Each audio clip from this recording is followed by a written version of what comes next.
That's the first round. That's all under the counter. Is it immediate? Have we? No. Thanks for your Maybe. confidence. And then I don't think our meeting. words of That's that's right. That's like at least. It'll be fun serving with the way I'm going to be. I'm not saying. It's just impossible. It's just. Good morning. Good morning. You're right. I'm going to call the January 17th, 2025 VRE Operations Meeting to order. Could you please stand for the Pledge of Allegiance if you are able? I pledge allegiance to the flag of the United States of America and to the republic for which it stands, one nation, under God, indivisible, with liberty and justice for all. Thank you. Will the clerk please call the roll? Ms. Bagley? Here. Ms. Bailey? Present. Ms. Bomke? Here. Ms. Franklin? Here. Mr. Gordy? Here. Ms. Hayes? Here. Ms. Holmes? Here. Ms. Karen Jonas? Here. Ms. Vasquez Luna? Ms. Robinson? Here. Ms. Mincing? Mr. Stork? Here. Mr. Walkinshaw? Ms. Young? The same thing. Madam Chair, we have a quorum. Thank you very much. Okay, Mr. Gordy has requested to participate in the meeting remotely from home for a medical reason. Do I have a motion and a second to allow him to participate electronically? So moved. Second. I have a motion and a second. Is there any discussion? If not, please say aye. Aye. Aye. Approve. Any against? Any abstentions? Okay, thank you. Mr. Gordy, you may participate remotely. And now I turn to Rich for our safety moment. Okay, thank you, Madam Chair. Just as a quick reminder, let's just do some assignments. By show of hands, AED, CPR certified. Okay, great. Just wanted to let everybody know that there is ample support in the room. So if I could, Chris, if you'd be primary AED CPR in the back. If Kristen, could you back them up? John, primary 911. Yes, sir. And then Karen, could you back them up? Somebody with some good, safe running shoes on. Anaya, good, safe running shoes. Will be the runner. Go connect with the security guard and stuff like that, and connect with the responders. Primary evacuation route will be out the double wooden doors. We'll take the stairwell down adjacent to the elevators. We won't take the elevators, of course, pop out, and we'll muster out in the circle area out there. I do have another safety tip, but I'm going to get to it here after a bit, but that's my safety moment, Madam Chair. All right. Thank you very much, Rich. Okay. Do we have a motion to approve the agenda? So move, Madam Chair. Second. Okay, I have a motion and a second. Is there any discussion? Okay, please cast your vote for aye to approve. Any against? Any abstentions? Mr. Gordy, how do you vote?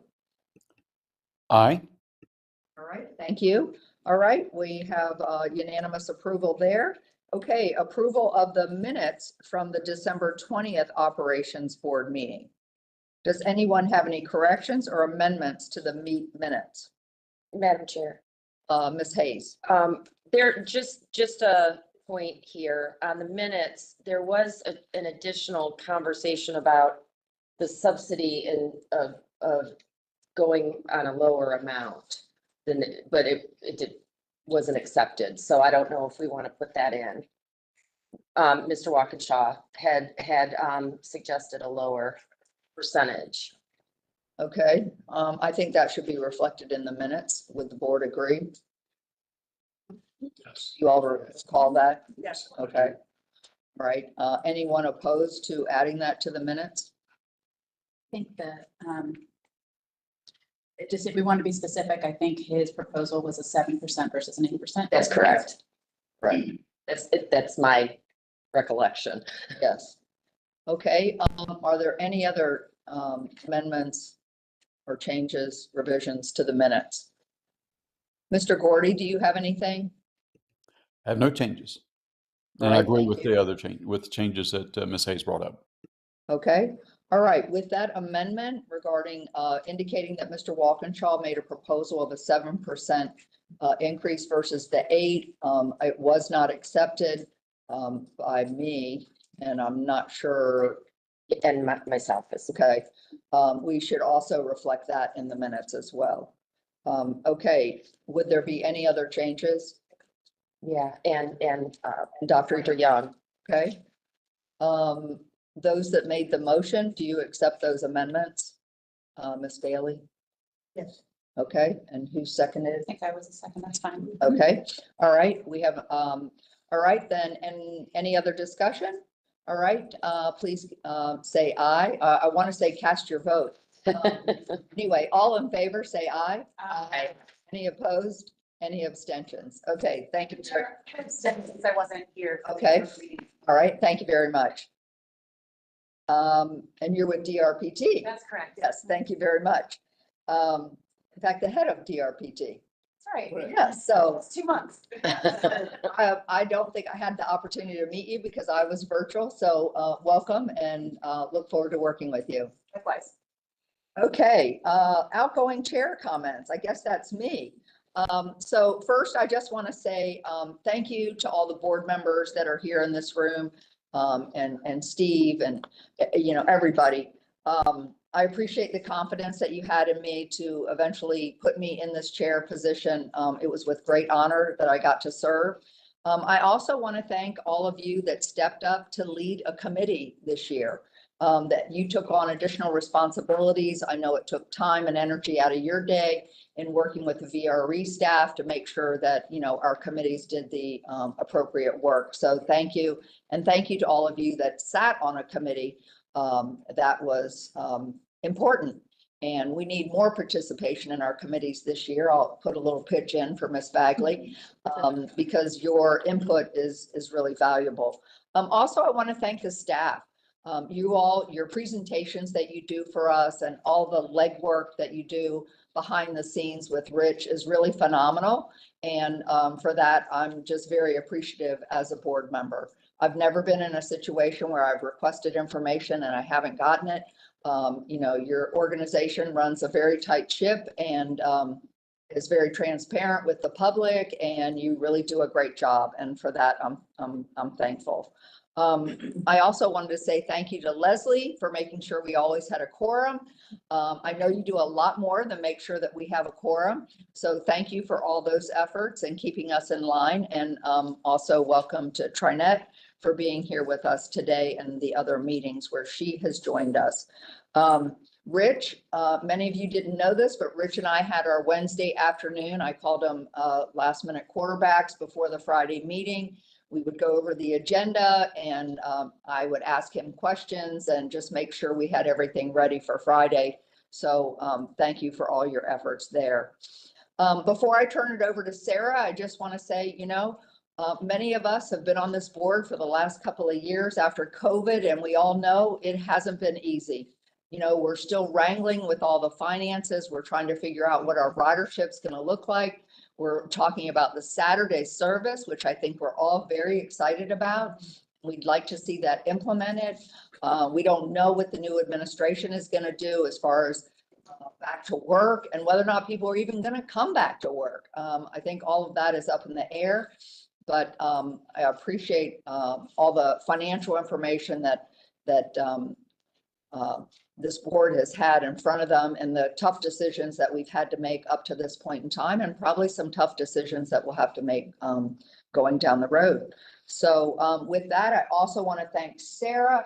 She has filled in 3 times for me this year while I've had a family issue and other issues, and stepped up, never groveled. And I thank you very much from the bottom of my heart. So and she obviously did a phenomenal job. So with that, I am now going to read you the slate of officers. And that would be Sarah Bagley as chair, Andrea Bailey as vice chair, Dan Stork as secretary, and Lori Hayes as treasurer. So we are not going to move seats. All I'm going to do is pass the gavel to Sarah. And congratulations. Well, thank you so much, former Chair Bonke, immediate past Chair Bonke. On behalf of the entire Operations Board, I want to thank you for your leadership in what has been a tough year and a big year. With the acquisition of new lines and a lot of ribbon cuttings, a lot of exciting ribbon cuttings. We've been to completion of the Fredericksburg and Quantico stations, Manassas Park parking garage topping out. We looked at our fare schedule. We did a lot of big work this year, and I really appreciate your leadership. And as Chair Bonke talked about her meetings with Rich, I'm sure a lot of you also got phone calls before meetings. I know I did, to talk about, things that were coming up. And so I really appreciate the preparation you put in and sort of caused me to put in, to be ready to have those conversations. We are going to do a little plaque ceremony and such, but before we do that, I want to quickly welcome some other new members if we can. We have some new members with us today. As you mentioned, we have Tiffany Robinson, the new DRPT director. Ms. Robinson, if you wouldn't mind just introducing yourself a little bit to this group and sharing a little bit about your background. Sure. Thank you, Madam Chair. Fun to get to address two chairs in one meeting. My name is Tiffany Robinson. I've been the new director at DRPT for the past 2 months, almost on the dot. I'm having a great time, and I'm realizing that there's a lot of overlap because I'm seeing lots of familiar faces from all the different boards that I sit on now.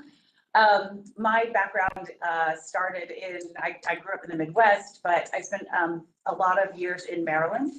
That's where I went to college and law school, and I was in private practice for a while before spending 5 years in county government there, and 8 years in state government, as the housing authority director, as the labor secretary, and in the governor's office. And then I transitioned a year and a half ago to Virginia. I'm loving it here. I was in the governor's office and until the last couple of months where I was appointed to this position. So with housing, labor, and transportation, I really filled my pie. And I'm loving this work and the partnerships that we have in this industry. So thank you. Well, welcome. We're happy to have you here. I also want to take a moment to welcome new member Sonia Vasquez Luna, representing the city of Manassas. And I know you're board member. Are you guys supervisors? Are you council members? I'm council member. Council member. Okay. So council member Luna wouldn't mind telling us a little bit about yourself and a little bit of how you came to be on with us today. Thank you, Madam Chair. I appreciate it. My name is Sonia Vasquez. I was born and raised in El Salvador, and I run for office in Manassas City as a council member to give a voice to the Latinos, the Hispanic. I'm the first Hispanic person to be elected to that position.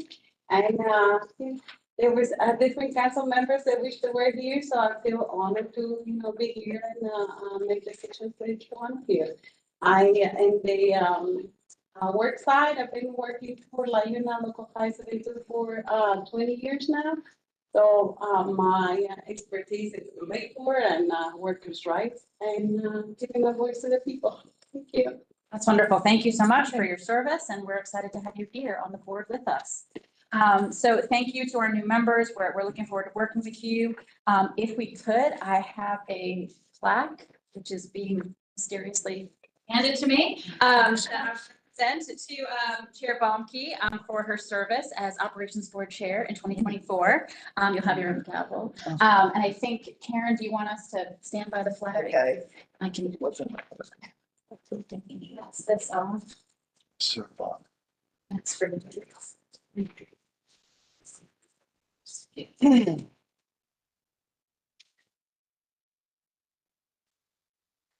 Sorry. Just make us look tall, right? Okay.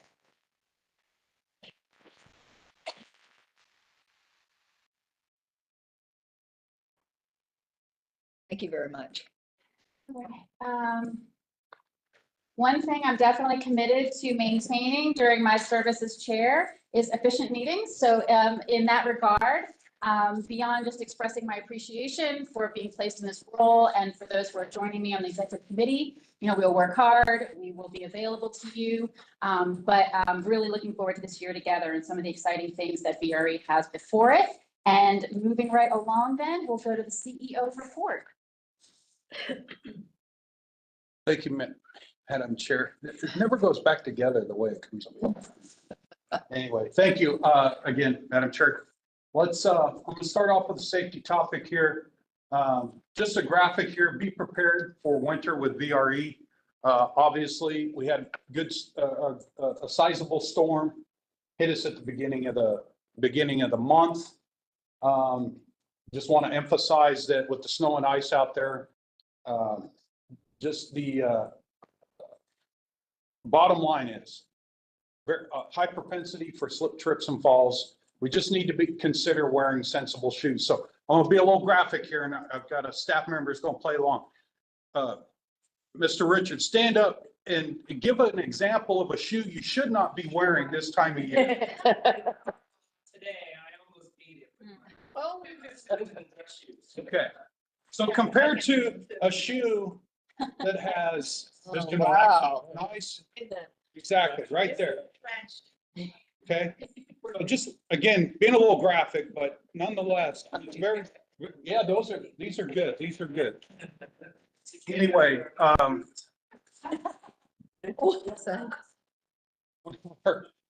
one of our, you know, from a passenger perspective, we do deal with slip, trips, and falls, you know, just on a, not very many, but that's, if there was a category that is the highest, you know, exposure that we have, it's slip, trips, and falls. And of course, now it's amplified with this time, whether it's time of year. Just got to just emphasize sensible shoes. The right pair of shoes will make a difference. So.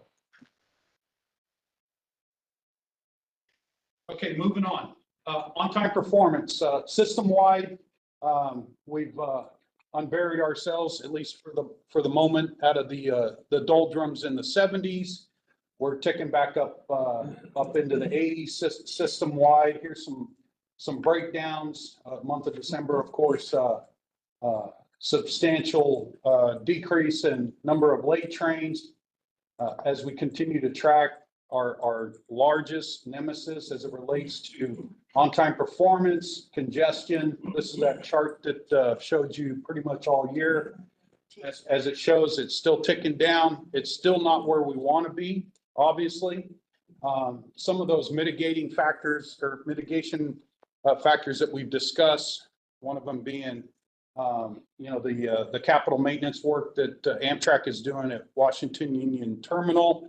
That work continues. There's still some scheduled outages, particularly over the weekends coming up, the next couple of weekends and into February. We are seeing, you know, positive results of that, but we're definitely not out of the woods there yet. December ridership, of course, as it typically does, falling off, relatively speaking, similar to November. Of course, average daily ridership reflects that. We did have, we had a pretty strong week this past week, but with the snowstorm and it just seems like starting off the calendar year, it's just been hard to get everybody back out there. Share that with you next month. And then I did want to introduce a new staff member, Brittany Sumter, in the back there, standing up, waving. See that infectious smile. So Brittany joined us on January 6th as our capital budget and grants manager. I'll just to eliminate the elephant in the room, she is a most recent MBTC employee. So there was we've kept her. It's all in the same family. Sends far away. Thank you. Of course, Brittany is a seasoned financial professional. She does have a bachelor. I want you to pay attention to this real quick. She has a bachelor's degree in business administration from the University of Florida and a JD from the University of Georgia. So for those that are college football fans, what happens time of year when there is the emphasis balls? Exactly.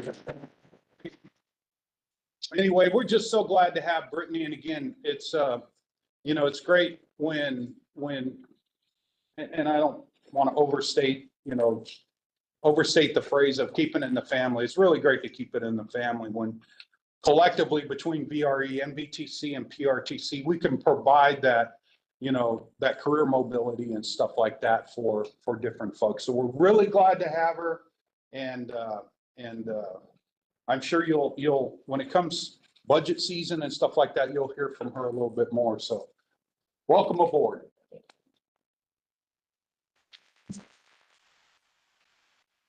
And then finally, I just wanted to I just have a couple of things. I do want to point out that yesterday we had a Virginia Passenger Rail Authority board meeting. One of the significant actions that came out of that meeting was awarding a design build contract to Long Bridge Partners for the construction of the Long Bridge, and it's referred to as the Long Bridge South portion, or Long Bridge South project. That's the bridge. That's the piece, the very highly visible piece. And so that was a huge milestone for the Transforming Rail in Virginia program. I say that on one end. On the other end, I do want to say, as we continue through calendar year 25, with not just the Long Bridge South, Long Bridge North, of course, we have the LaFont Station 4th track project. There is the AF to RO 4th track project. So in other words, as some of you have been on this board for a bit, we've always referred to that segment as the 8-mile bridge. All of that's coming, it's all that's moving more from the design phase into the construction phase. So some realities are about to set in. Realities meaning, construction work is going to have to happen. It's going to be over several years. We're going to have to look at, not necessarily service level, I guess in some degree service level, but just there's going to be some modification to our service, likely, not just VRE service, Amtrak service, so on and so forth. So that work will intensify because obviously we want to maintain certain levels of service, grow when we can, but at the same time, we want to be able to set realistic expectations, specifically for the rider or the passenger that's out there. And again, not just speaking about VRE, but this includes Amtrak as well. So I just wanted to point that out. Great milestone that we hit, but like I said, the realities are setting in. Oh, I should have said too, in that same corridor, of course, we partnered with VPRA to go construct replace some aging bridges. We have the Crystal City Station project, and of course, Alexandria Station project as well. So it's about to get real, but real cool, just like trains are cool, right? So very excited about it, but it's in addition to all the things that both chairs here talked about as far as the future and stuff like that, that's another thing that we're going to have to manage through. But I got to tell you, we got the best team, collective team, when it comes to VRE, CSX, VPRA, DRPT. I mean, all the alphabet soup. We've got the best team on the planet to do this. Our partners at Keolis, I can just keep listing them. So it's a good time, if you will. It's good to be at VRE, but the future is just even much so brighter. Imagine a world where we have freight and passenger train separation. Stop there for a second, because that's like nirvana for us, right? And then, of course, the expanded capacity, the reduced mitigation and stuff like that. So being it's January, I just thought I'd start off with that. I mean, it just, looking forward, this will be a whole different paradigm for VRE, and it's just about to get real. So that's my comments, Madam Chair.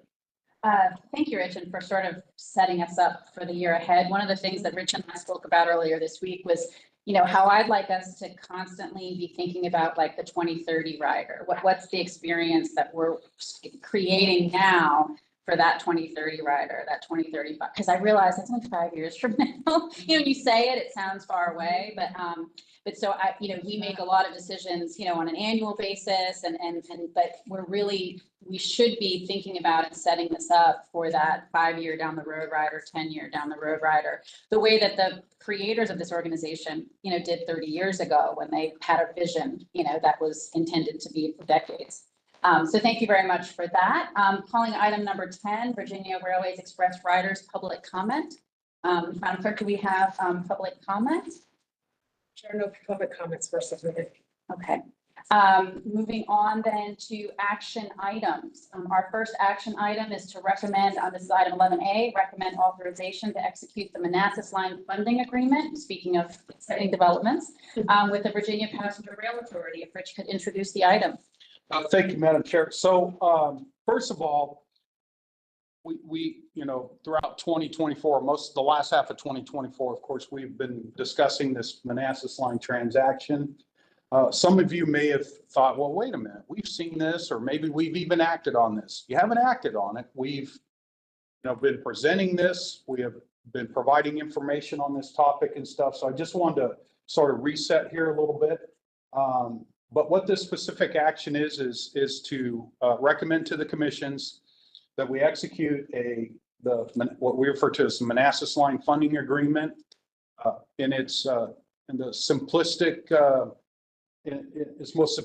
form, it's basically a commitment from the commissions to contribute $155 million over a 5-year period for the acquisition of the Manassas Line. As most of you know, that acquisition happened.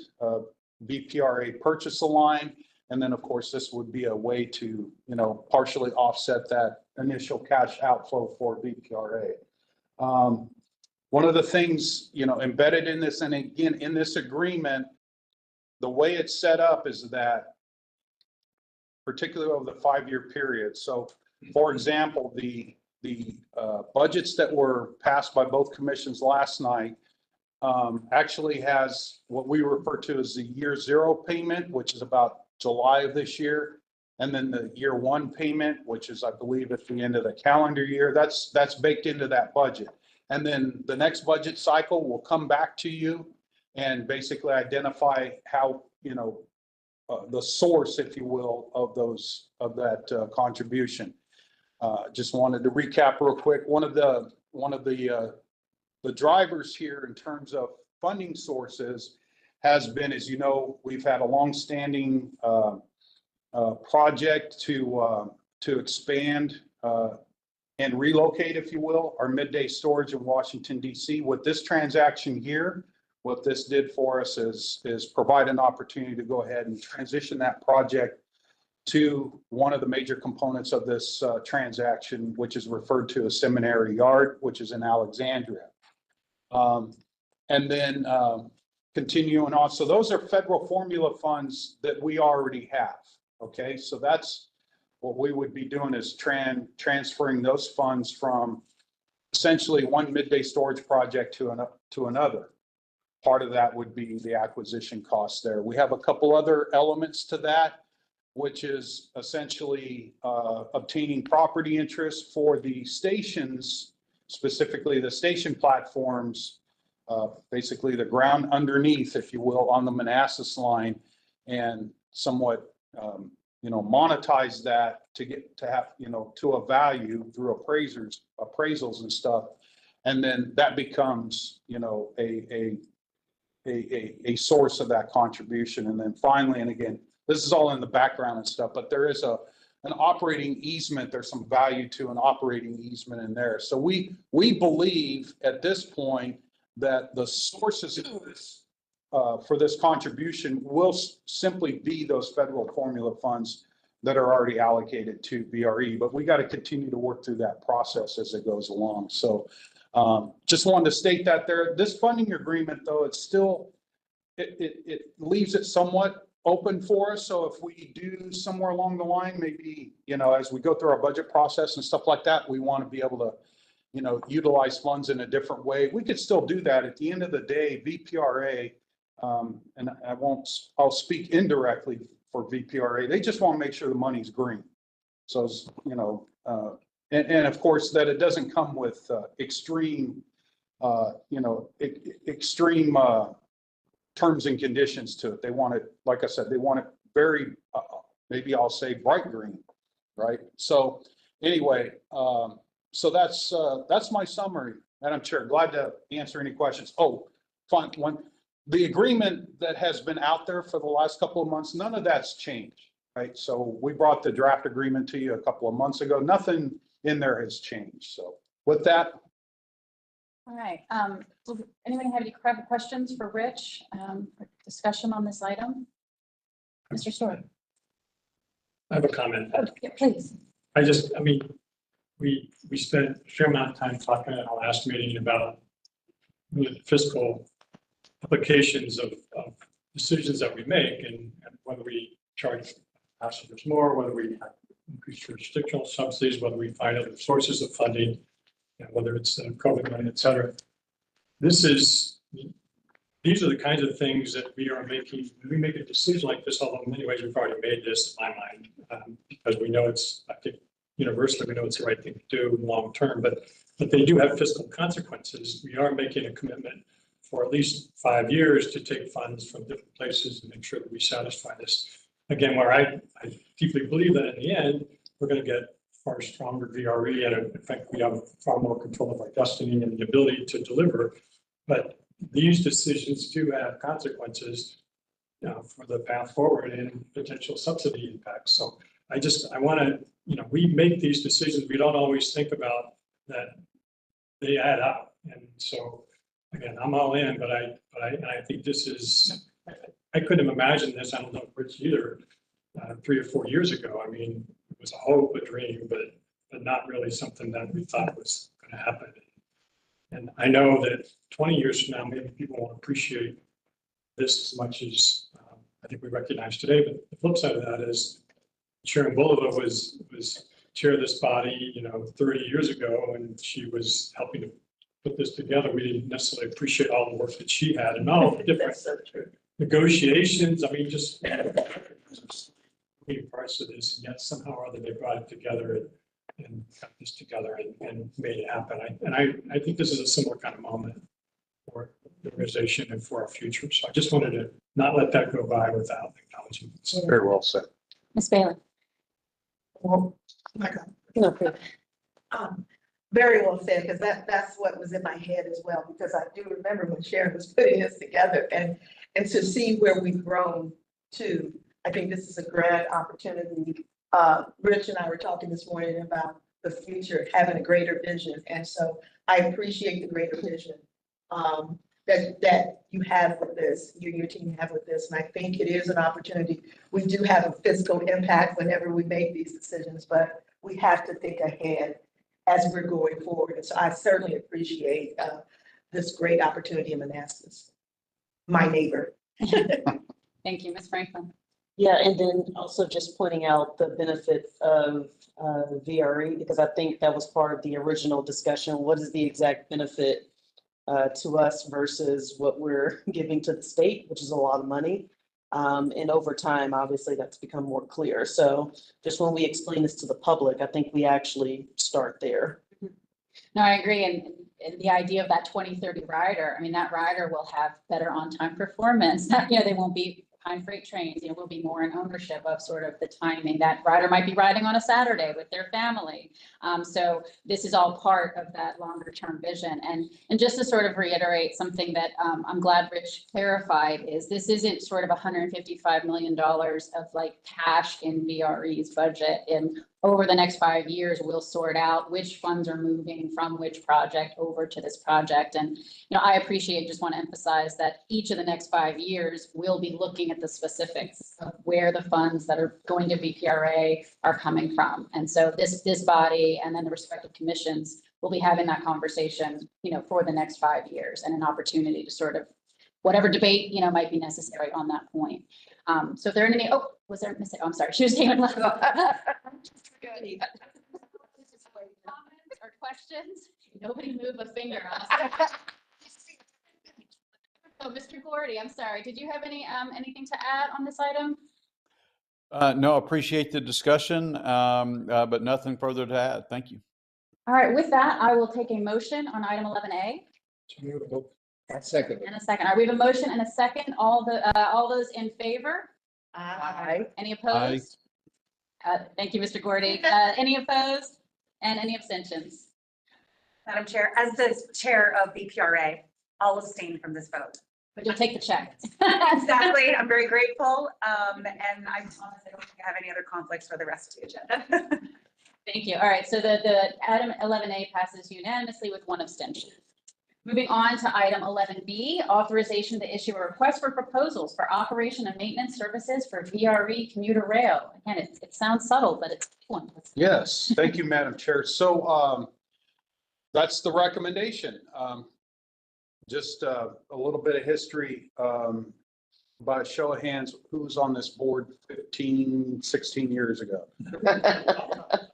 Okay, cool. So it's been that long since an item like this had been brought to this board. So it's been 15 years since we last put out a solicitation for our operations and maintenance. And just as a quick recap, those operations and maintenance is, of course, the current provider, Keolis Rail Services Virginia, provides us certified locomotive engineers, certified conductors, transportation managers, supervisors, quality control systems, processes, claim services, and then on the mechanical side, a team of managers, supervisors, and technicians on that side that maintains our rolling stock. So yes, this is a big deal for us. So what I'm seeking here is authorization to solicit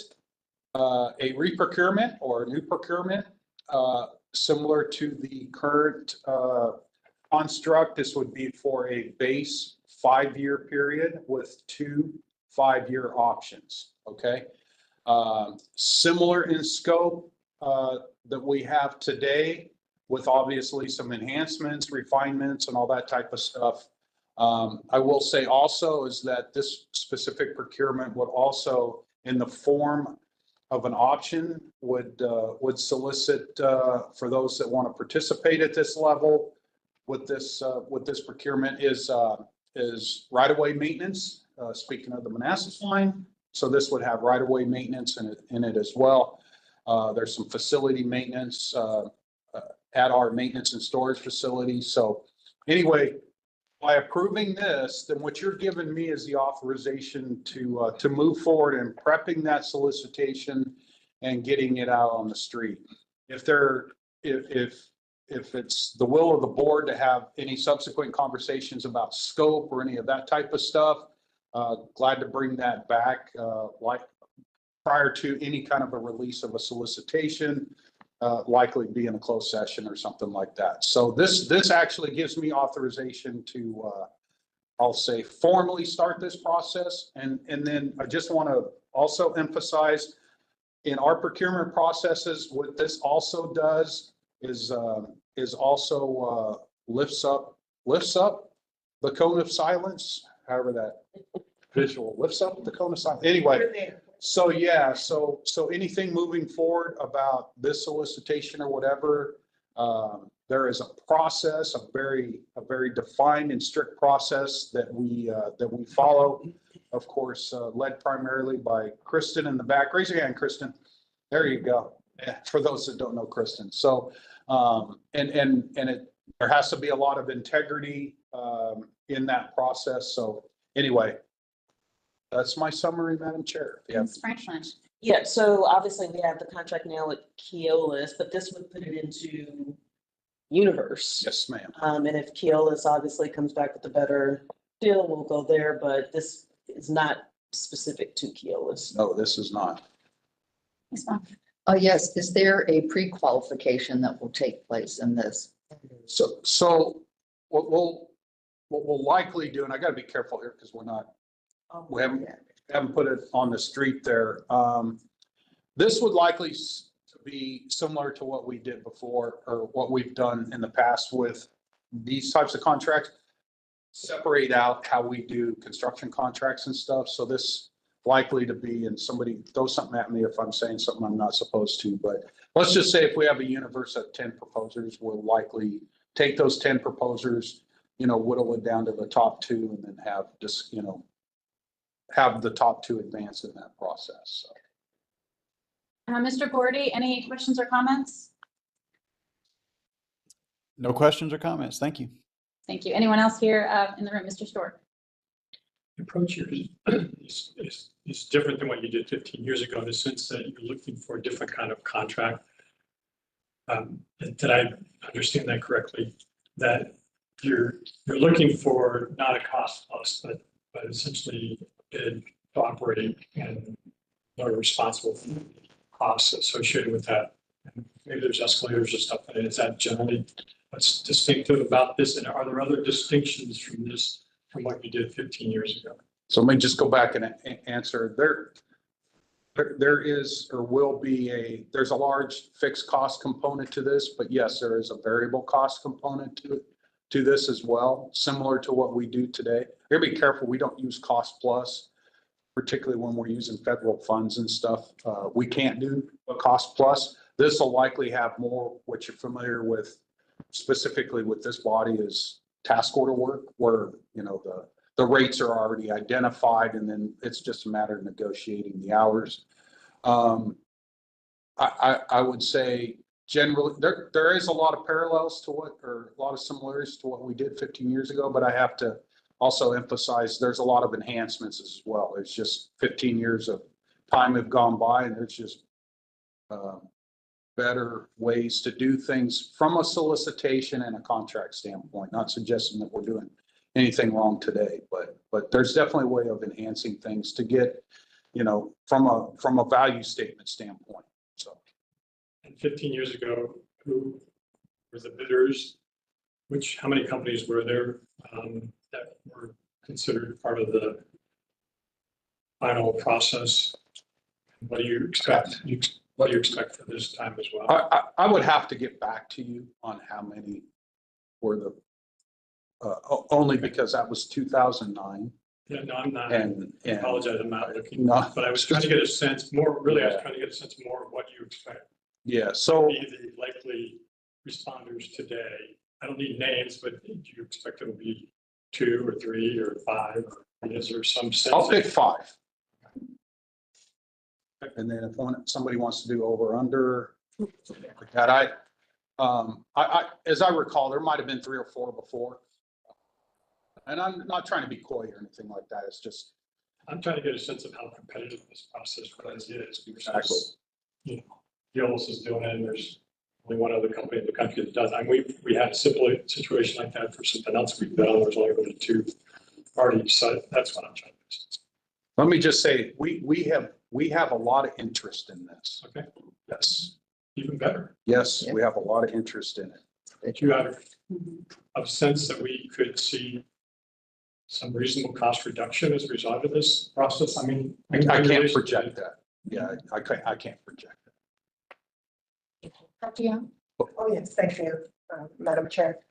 A quick question in terms of a big company like Keolis and being so competitive and after so many years of gained a lot more knowledge based on what our needs are. And so with this RP, do you anticipate that you may or can go with more than one company? Combine 2 companies, for example, to get the benefit of one or the other. One company could do good in one versus something else, or do you have to go with everything? I can't project that. Okay. I can't project that at this point. You don't know, basically. Okay. Exactly. So it's a possibility that you could, I can't say one way or the other. okay, Thank you.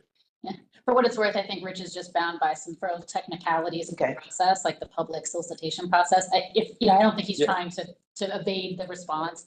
I think he's just trying to respect what is a very formal public solicitation process. Do you mind, and I think you covered this in your discussion, but what will be the next point that the board would get either an update or a breakdown on the process?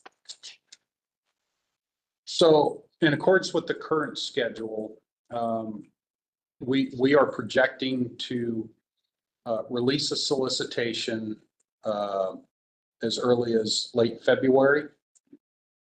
Could be early March.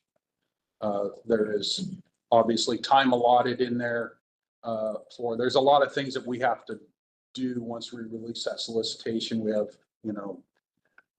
tours that we need to have. We need to have, not pre-qualifications, but just pre-bid meetings and stuff like that. Anticipate responses back in the, June, July timeframe.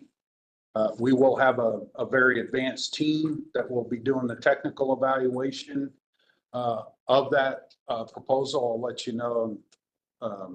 And I think I'm okay saying it. I enlisted a VPRA staff member yesterday to sit on that technical evaluation team. So it would be the earliest we would I'd probably bring anything back to you would be early fall.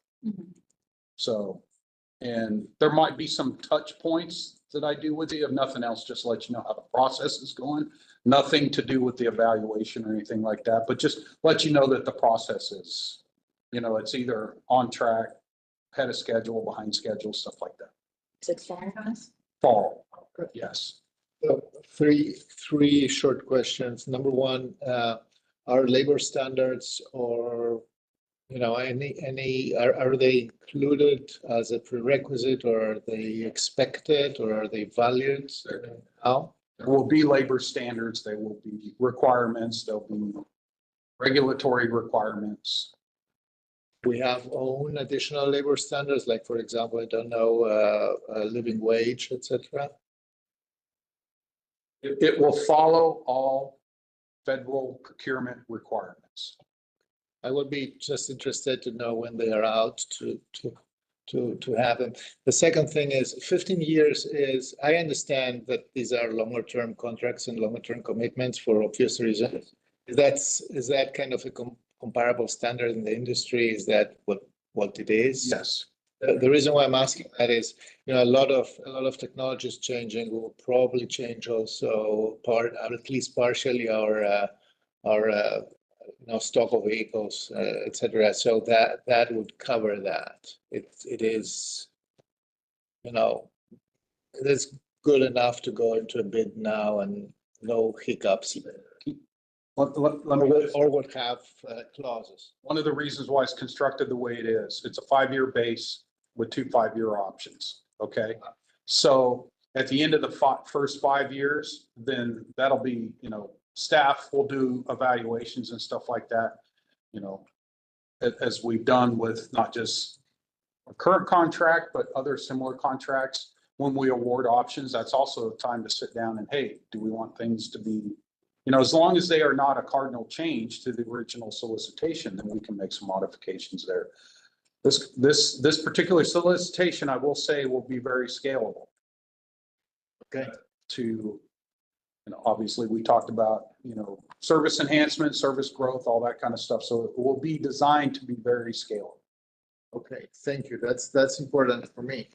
And the last one, is it part of from the experience that we have right now and taking into account service enhancements, etc., is it part of maintenance and operating services that VRE itself may be well advised to reincorporate in our own, do them ourselves instead of outsourcing them?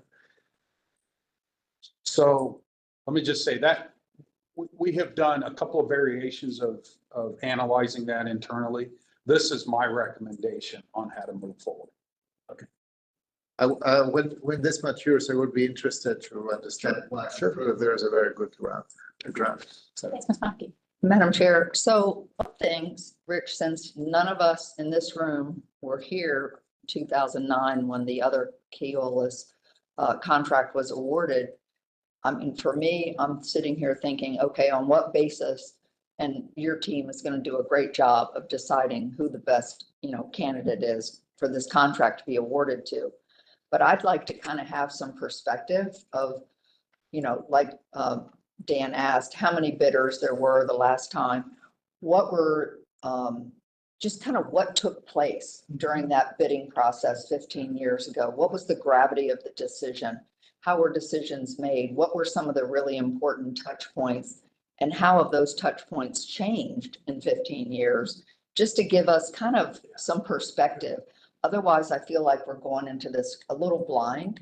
So I feel like any education that the board members could have over, what took place, the meeting minutes from, the prior meetings to when they led up to that, and anything that's kind of pertinent as a board member that you feel we should be aware of. So, I will get you ready to make that decision. Okay, and I guess, That's what you're asking. Yeah. yes. I will get you ready to make that decision in the fall. and this is an opportunity as well for me to just socialize with the board that if there are other informational items y'all would like to see on the agenda, as new members, as members who have been on for a while but would like a refresh, you can send those to me, you can send those to Rich.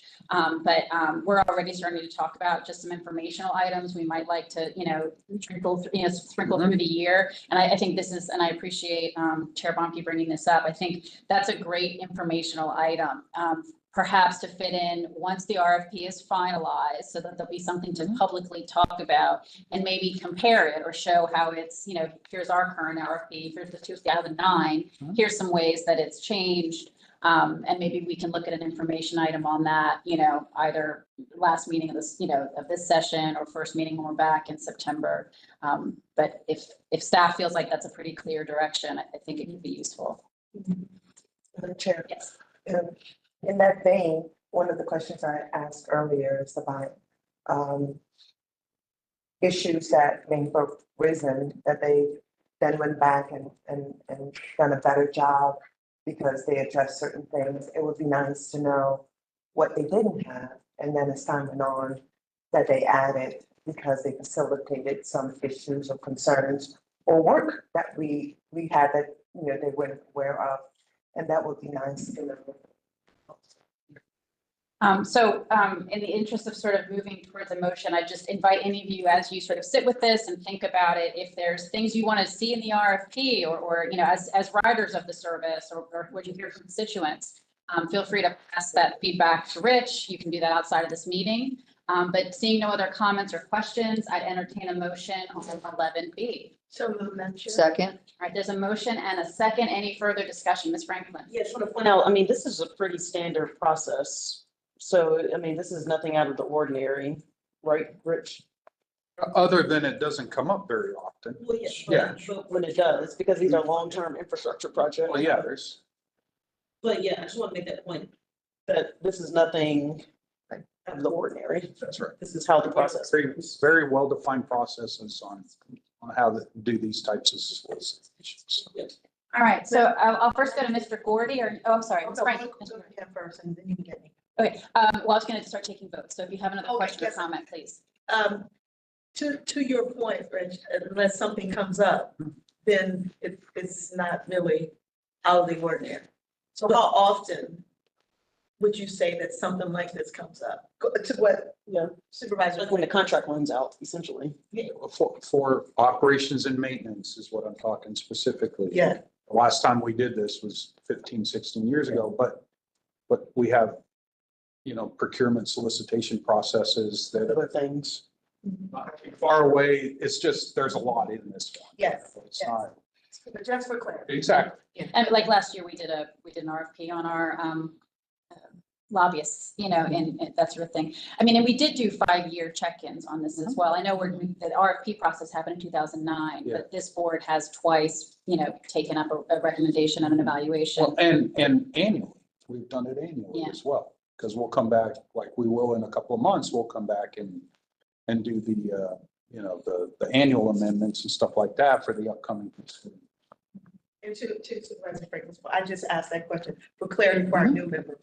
That's all. Okay. All right, so we have a motion on the floor and a second. Mr. Gordy, how, do you vote in favor? I do. Aye. All right, all those in favor in the room? Aye. Any opposed? Any abstentions? All right, so that passes unanimously. We'll move on to item 11C, adoption of the 2025 VRE Operations Board meeting schedule. Thank you, Madam Chair. This is in accordance with the bylaws. at the January meeting of the new calendar year, we're required to bring you a calendar. If you didn't have one already. No, a board specific calendar, laying out all of the, frankly, laying out all the board meetings. Of course, third Friday of every month, with the exception of August. So there'll be 10 more for this calendar year.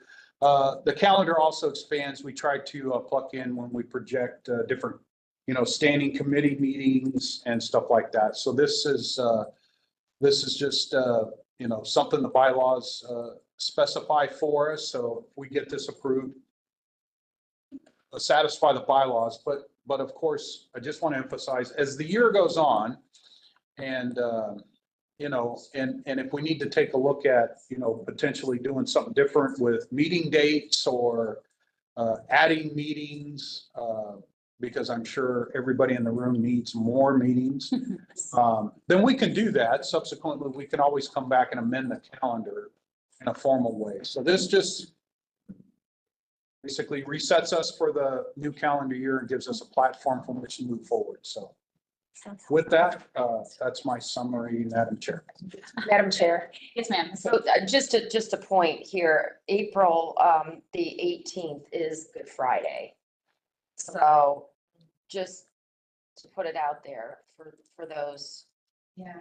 that may be a issue for some people. I was gonna say, put it on your radar and stuff, and if we need to come back like in March or something, and So if you don't mind, if staff could make a note of that, and if anybody else knows that that's an observance day for them or a day that they can't attend, if you can start sending that message in, so we get a sense of if quorum will be a challenge, and if you can do that in February or March, start to talk about that. The other thing I just want to highlight on the calendar is there is also notice of committee meetings indicated with a very fascinating series of not emojis, but symbols. But the committee meetings are on there, which gives me one more chance to give a quick shout out for people who want to serve on committees. In February, actually, I'll be going over sort of the current assignments. They will be based on they'll be based on the current assignments, but I would obviously be thrilled to hear from people who want to join other committees or who might be willing to chair committees, to take that over if somebody's looking. I love seeing some hands already going up. So just socializing that we'll be having that conversation in February. So please just reach out to Rich or I if you are interested in serving on those committees. The last note is the May meeting is my birthday, and chocolate is my favorite. So I'm just going to put that out there nice and early. All right. It's totally, chocolate is a bipartisan flavor. So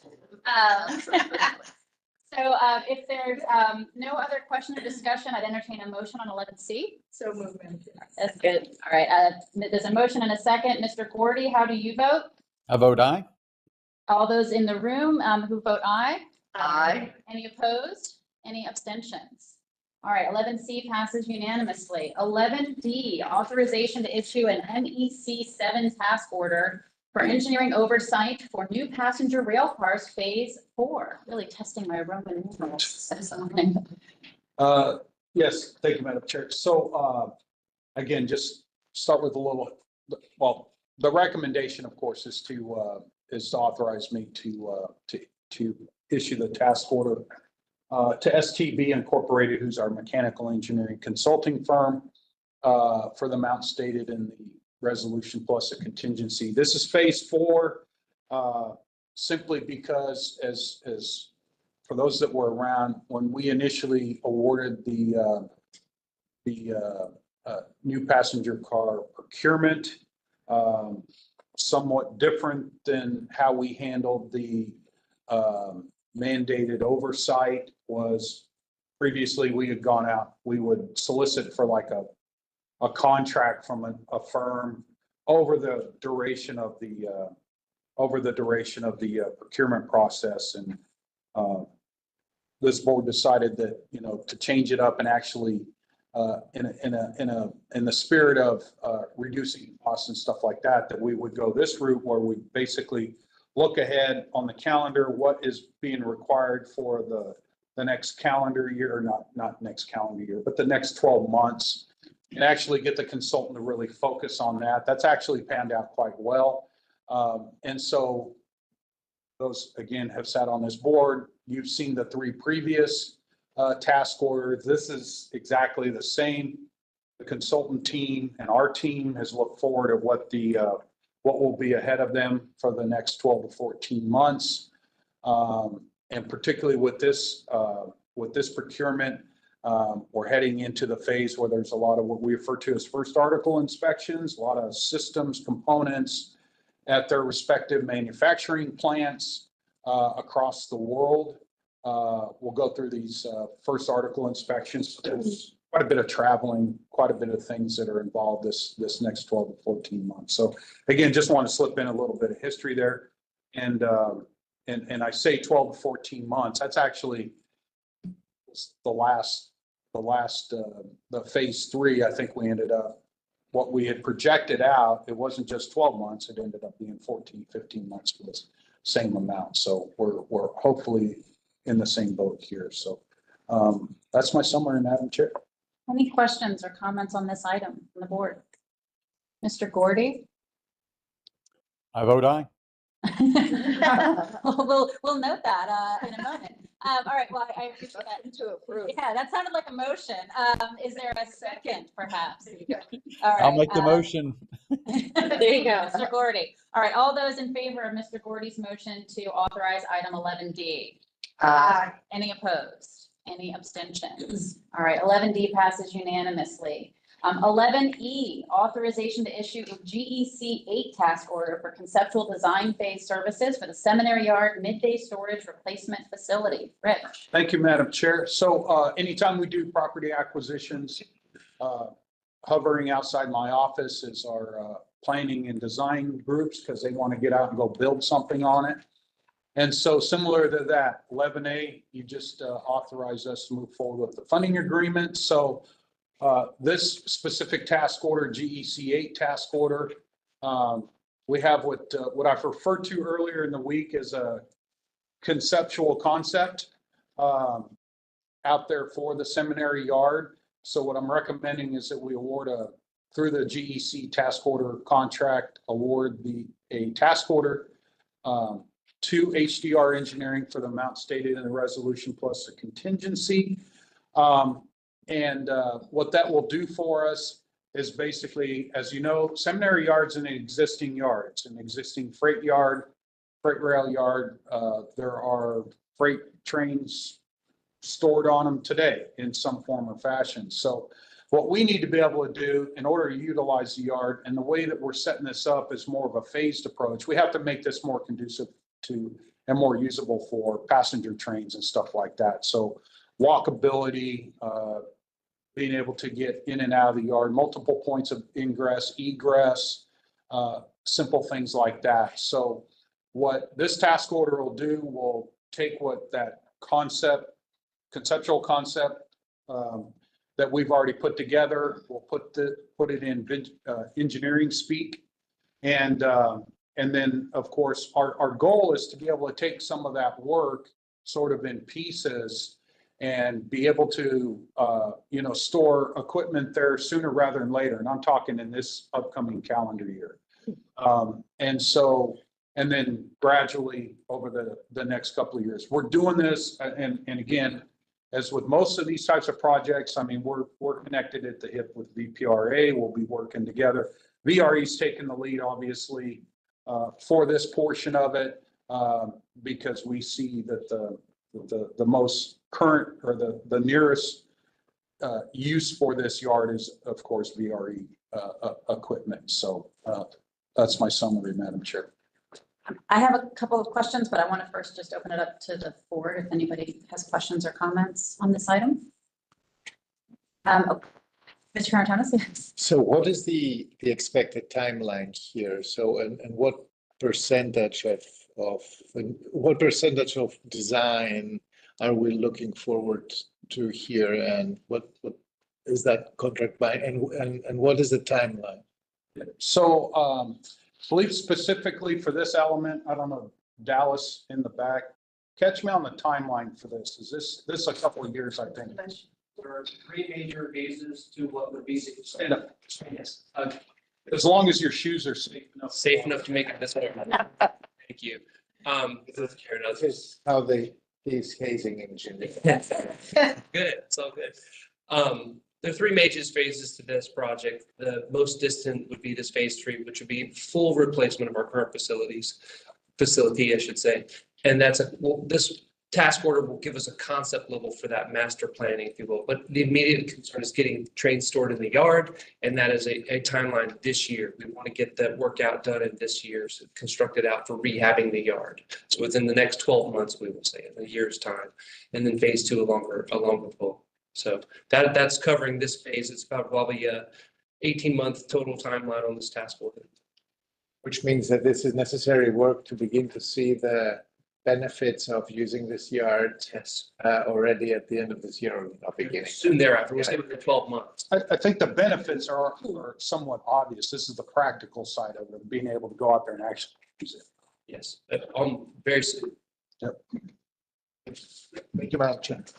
Ms. McCauley? Ultimately, but I just want to make a point that the use of this yard, and I know Dallas from Mitchell this will also be beneficial to the projects that we're working on.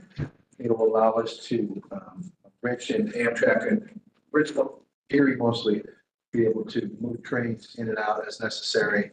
There will be some construction along bridge, which Rich mentioned earlier. There could be some times that maybe we need to move some trains around to allow for certain heavy duty work to take place, things of that nature. So that was a thought in the purchase of the Manassas line and the Seminary Yard line. This would be helpful for the projects for the next 5, 6, 7 years or so.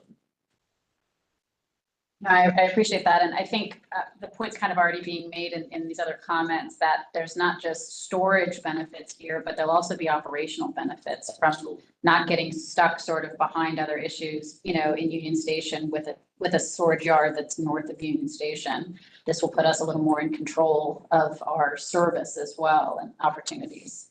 Okay, were there any other questions or comments on this item? All right, hearing none, I'd entertain a motion on item 11E.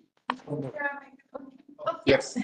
Make the motion to approve the resolution 2501. We have a motion, thank you, ma'am, and a second. Mr. Gordy, how do you vote on the motion? I vote aye. All right, all those in the room who vote in favor, please indicate. Aye. Any opposition? Any abstentions? All right, item 11E passes unanimously. Moving on to item 11F. Authorization to amend the contract and a task order for maintenance services for VRE facilities. Rich. Thank you, Madam Chair. Yes, I'm seeking authorization to amend the contract. This is with U.S. Facilities in the amount stated in the resolution plus a contingency. Let me just start off with, we awarded, as you know, we went through a solicitation process. We awarded a contract in 2023 for this work, base of 3 years plus 2 one-year options in that. And as you recall, when we awarded this contract, this is actually to a company that we had not previously done any work with directly, but they were successful. And when we set this up, well, back up a second. This contract, there's fixed and variable cost components to it. The fixed components, for example, would be in this contract. This contractor is required to go out and do, inspections on HVAC units. There was some elevator inspections in there. I think we're kind of pulling away from that a little bit, doing those directly, but nonetheless. So there's some very base things that this contractor does. And then the variable part of it is, obviously if there's something that goes wrong, then we have a contractor that can go out there and respond to that. The things that go wrong out in a station, lighting, electrical, communications, different things like that. So I just wanted to sort of paint this up. So there's the overarching contract. There's a value to it. There's a contract limit to that. And then within that contract, we do these various task orders. One of the task orders, which is the second recommendation, is this on-call services piece. So if you could imagine, what happens is, let's just say the lights go out at the Spotsylvania station or the Spotsylvania parking lot. So that's not a planned event. We can call this contractor who's likely to bring his lighting subcontractor out there with him and go troubleshoot, get the lights working again. And so that's the on-call piece. Another variable piece to it beyond the on-call piece, and that is still variable, not on the fixed side. I'll just keep running with that example. If they went to go flip the circuit breaker, if you will, that reset the lights, but a couple days later it did it again. Then we would issue another task order to have them go and troubleshoot that actually a little bit more extensively. And using that example, as we found out that you got in a situation where when it rained a lot, the lights would go out. Well, guess what? We had some underground electrical issues and stuff like that. But then that would be handled on a separate task order, not necessarily the on-call piece. So like I said, a little convoluted maybe, but overarching what I'm seeking here is, well, back up. When we awarded this contract, we were basically going off of history from the previous contractor and stuff. And of course, at that time, we had a few,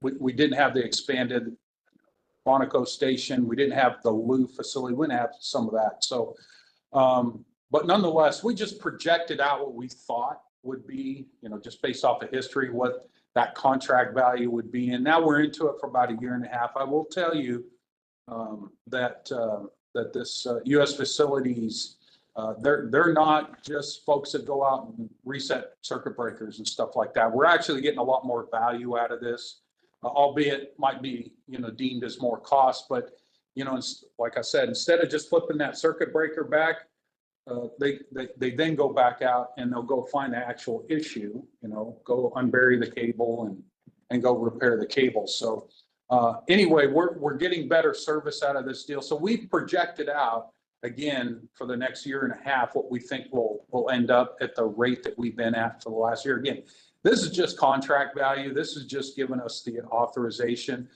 with the majority of this contract being more on the variable side. It'll end up being just actual costs. The rates are fixed. So, with some of our task order contracts, the rates are fixed. So when we get in these task orders, it's just a matter of negotiating the amount of time that it takes. So anyway, this isn't a bad thing, I guess is what I'm trying to say. We've been getting really good service out of these guys. And I welcome anybody to come out to our facilities. They're very, very well maintained, kept very clean. And our team, led up back there by Dallas, even on a better shoe day. And more specifically, Eric Johnson, Brandon Stein, and Mike Koval out there. They just do a fantastic job managing these, not just this contractor, but others. But nonetheless, so that's my non-concise summary, Madam Chair. Does anybody have any concise comments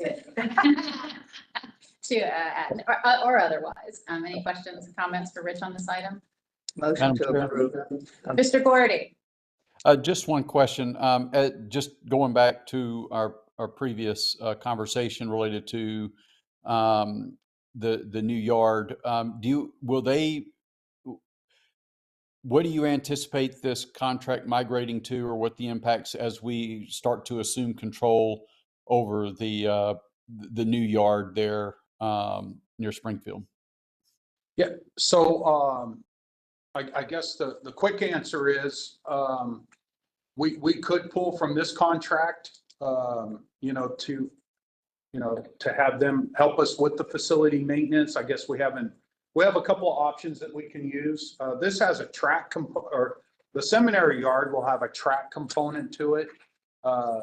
We don't ask this contractor and this contract to do track type work, so it might be considered a cardinal change. I don't know. When we get to that point, we'll we'll figure that out, even if we have to solicit something even independent of the other contracts. But good question. I'll follow up with you or follow up with the board on that once those decisions are made. But in defense, Dallas back there needs to get some design work so we know exactly what we're constructing out there. You know, that helps define what the elements for maintenance will be. Thank you. Any other, Ms. Bonke, did you have a question or? Oh, no, I was just making a motion to approve. I just wanted to. Sure. So we have a motion and a second, and then Dr. Young discuss. So in terms of the facilities being clean, I second that. And I also wanted to thank those individuals that are doing the work, because some individuals in time of need have used some of these facilities to come out of hardship weather and things of that nature.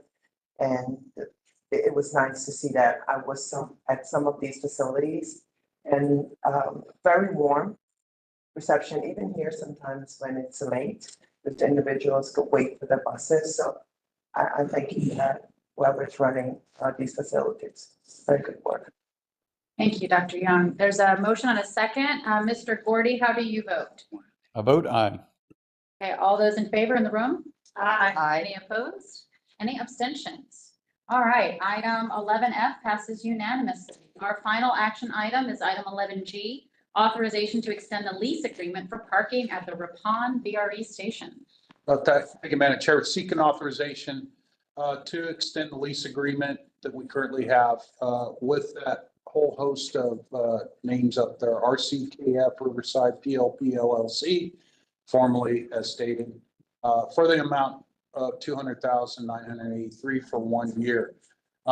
This is, as the background shows, this is a lease agreement that we've had for many years. This is an adjacent spot at the Ripon station that provides 320 parking spaces. We're starting to creep into that now, where before, maybe a couple of years ago, we didn't, you know, there wasn't a whole lot of utilization there. I will also say in the background too, we have been in discussions the last couple of years with the owner about purchasing this lot outright, get away from the annual payments and you know, just to see if that's a value statement. We have not reached you know, the point where I have something I can bring to you for discussion, but we'll continue those discussions as well. But this is just simply extending the lease for 1 more year at the amount stated in the resolution. It's my summary, Madam Chair. Any comments or questions from the board? Mr. Gordy, No questions or comments. Thank you. what's the current utilization? Do you have a sense? It's like I said, we see cars parking in there. This lot's a little different because folks have choices. So from a utilization standpoint, just for this alone, I mean, it's somewhat anecdotal because the main lot, which is adjacent to it, you know, it may not be full, but people prefer to park there, if you will. So yeah, it's one of those. I'm going to get, frankly, I'm going to get some, we just ordered some portable cameras and stuff out there. We want to get a little bit better idea of how that lot's being utilized out there. It's a very small lot. Yeah. All right, well, I appreciate the information. Oh, Ms. Franklin. You use it. Yes, Yeah. every so often. Exactly. All right, well, thank you for the presentation on that item, Rich. I'd entertain a motion. So moved. Second. All right, we've got a motion and a second. Any further discussion? Hearing none, Mr. Gordy? I vote aye. Just making note that Prince William County only charges $1 for rent for the parking lot at Broadrun. So Very well. We appreciate that collaboration. All those in the room voting in support, please indicate aye. Aye. Any opposition? Any abstentions? All right, item 11G passes unanimously. On to the spending authority report. Thank you, Madam Chair. This is spending authority report. It's twice as big as the report the previous month. So we have 2 items instead of just 1. Anyway, if anybody has any questions about those items, glad to answer them now or in the future. Thank you, Madam Chair. Any questions from the board? Mr. Gordy, any questions on that item? no questions. All right, Before we move into board members' time, I wanted to take a moment. Dr. Young has been with us a few times, so I sort of didn't appreciate that she's also formally a new member today. I think having previously been the alternate. Somebody text you. I'm just clairvoyant that way. Mixed and exploded in the ether. No, but in our initial introductions, you've been here a few times, and so, but Dr. Young is now formally a member of our board. If you could just take a moment to introduce yourself, we'd appreciate it. Dr. Young, Stafford County, and I've been here as an alternate for years, so that's probably why you think I'm a member, but I did sit in for several of my members at times, so I enjoy this collaboration, so thank you for welcoming. And we share, I think, a love of cycling in common. So I just wanted to highlight that. I think you're a fan of bicycles and cycling, right? I am. Yeah. So I just wanted to know that. I am Dutch, Yeah. but I also hablo español, so if you need an assist over here, I'm right here for you. So yes, thank you. Well, thank you and welcome formally to our board. With that, we will go into board members' time, and I'll pass to my left. Mr. Thank you very much for the secretary. I've enjoyed being on board. I think we are building a foundation for sure. And I know we have lots of challenges, and particularly with getting more ridership. And I know that we're all on board to try to do that. Keep at it. Thank you. Great. Happy New Year and welcome to all of our new members. Happy to be a resource. Happy New Year as well. Welcome.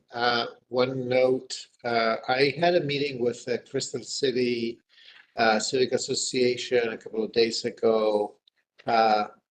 They are, of course, very interested in what's going on in the new VRE station in Crystal City, and requested to convey that they would appreciate if we could reach out and, go to for VRE staff to go to one of their next meetings. Happy to arrange that so that they get an update on what has been transpiring.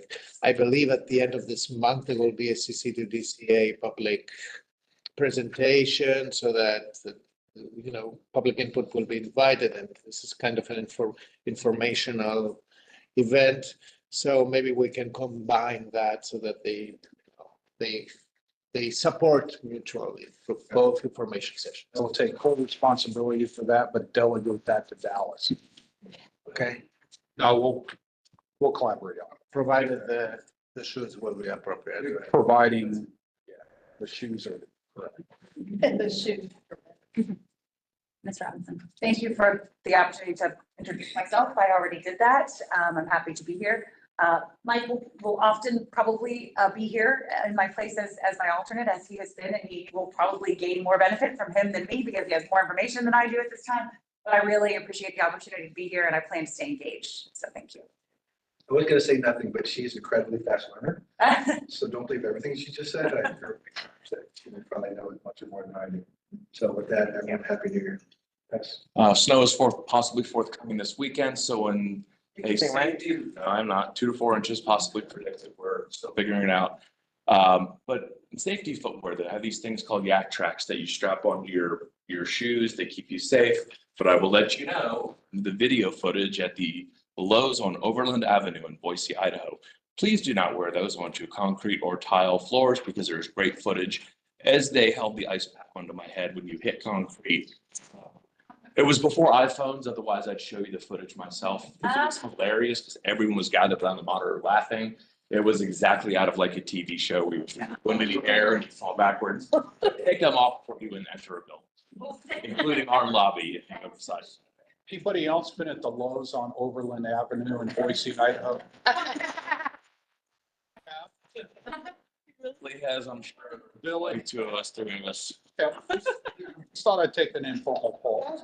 It was bad. It was like they had ice on the back of my head. They put me there to make sure I didn't drive. It was quite entertaining. It snows a lot out there. This is your story, Steve. Yeah. I can't beat that. I'm passing. I don't have any stories yet, but I actually do want to thank Rich for participating in our joint legislative event. It seems like a very long time ago. And for those of you who came, it really was, I think, the biggest and brightest that we've had since we've been holding them. We had over 200 people participate. If you have not seen the joint legislative event, we actually have the Zoom link that was recorded up on the novatransit.org website. So you're definitely welcome to watch it. And I do also appreciate that we were able to hold it with VRE because I know, especially to the outgoing chair, thank you for indulging to keep the VRE meeting date in December so we can still hold the legislative event. I do greatly appreciate that. I know that was inconvenient to you, but thank you. Yeah, no worries. Thank you. Well, happy New Year to everyone. I said it, I think, back in October, November, so some of you are kind of familiar. We did go through some changes as our vice mayor, she retired, Pamela Sebastian. She introduced me to some of you, so I'm really happy to be here. I know I have issues between her and Councilman Smith, who was previously here. It's to me an honor to be now doing this and work with each one of you. Looking forward in talking and working together. Congratulations, Madam Chair. I recall when you were talking about the train for the holidays and how you enjoyed that.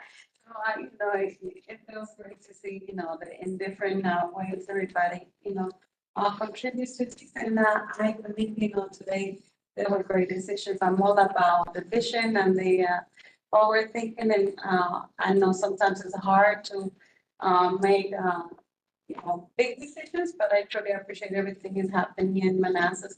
In the Manassas line, even though I haven't been here, we talked about it and it's very important. So again, congratulations to the new board members and the new members that came in. Looking forward and growing together and learning more.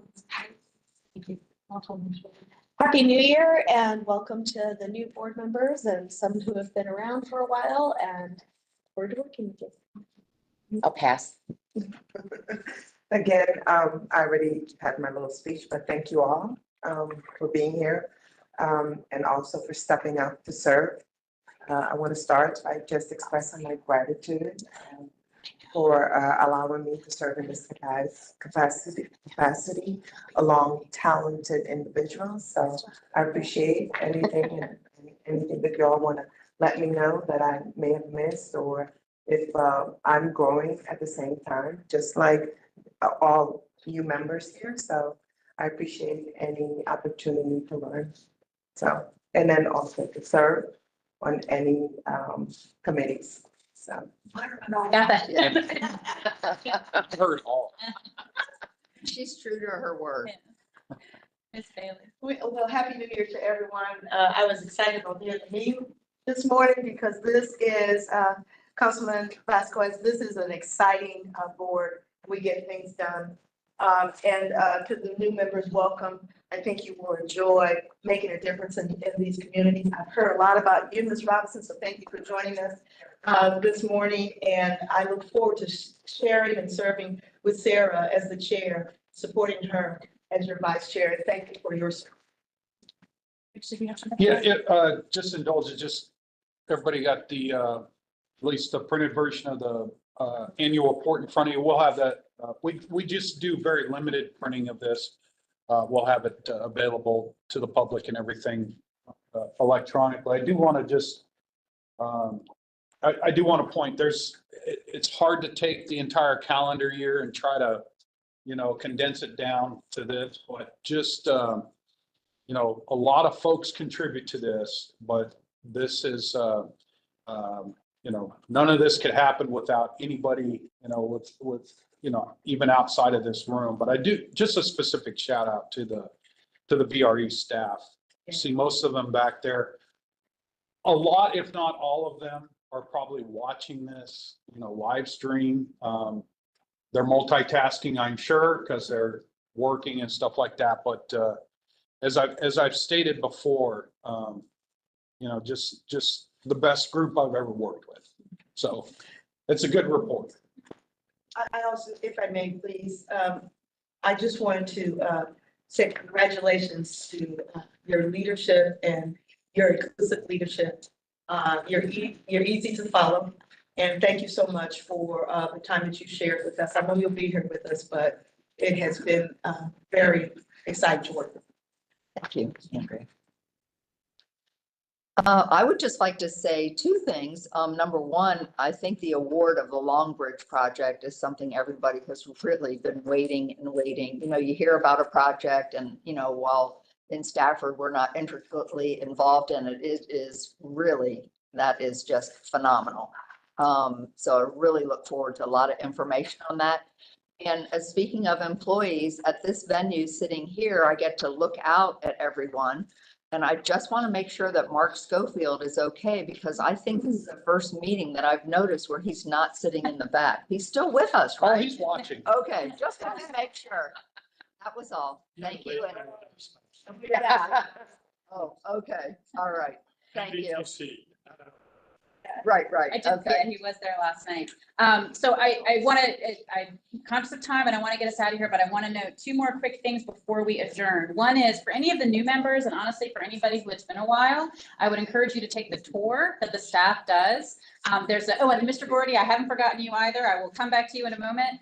But there's a great picture in here actually of Mr. Gordy and his son on their tour. But I would encourage you to reach out to Rich and his staff for that tour. And again, if anybody had it a few years ago, we've got, you know, we've opened new stations, we have different service. So rethink doing that. The other thing I want to just point out about the annual report is, you know, to Meg's credit, she is cutting a lot of ribbons. She is speaking on a lot of panels. So it's really a great reflection of the work Meg did as chair. And also there's some swag that employees are wearing in some of these photos that's actually available for purchase. So if you see orange VRE sweatshirts or Trains Are Cool hats, know that these items are actually available for purchase if you're interested. So you can follow up. But I noticed a few of them were featured in some of the photos. So just wanted to throw out those two things. Mr. Gordy, did you have anything to add? Thank you, Madam Chair. Yeah, a couple of items. First of all, welcome to all the new board members. Look forward to working with you. One of the things that's happening in Western Prince William is this development of what's called the Innovation District. You may be familiar with Innovation Park, but this is the Innovation District is more expansive in terms both of geography as well as purpose. The Innovation District will include areas that include Old Town Manassas as well as the Manassas Airport. So when you think about VRE and the stations that are in both those locations, the opportunity for VRE to be part of that conversation, as we particularly look at how do we draw more workers to Western Prince William County and leveraging VRE to bring folks from inside, closer to DC back out here for everything from science, technology, STEM, advanced manufacturing, nanofab, you name it. There's going to be a lot of, the intent is to grow this district. So looking forward to having VRE be part of that conversation. And the only other second thing I'd mention is, right now the Prince William County Board, we're reviewing pieces of legislation. And on Tuesday, or our next meeting, we will be on this coming Tuesday, we'll be looking at specific bills that we want to either encourage support or encourage opposition to. And as it relates to VRE, if there's any pieces of particular legislation that we could weigh in terms of support, please let us know, and we can add that to our package. So with that, we're going to wish everybody a happy new year and look forward to being with you in February. All right, well, with that, and thank you for that information too about the Innovation District. Hopefully we'll all Google and learn more. With that, the meeting will be adjourned. Thank you, everybody. What's going on? 10:30. Oh. There we go. So,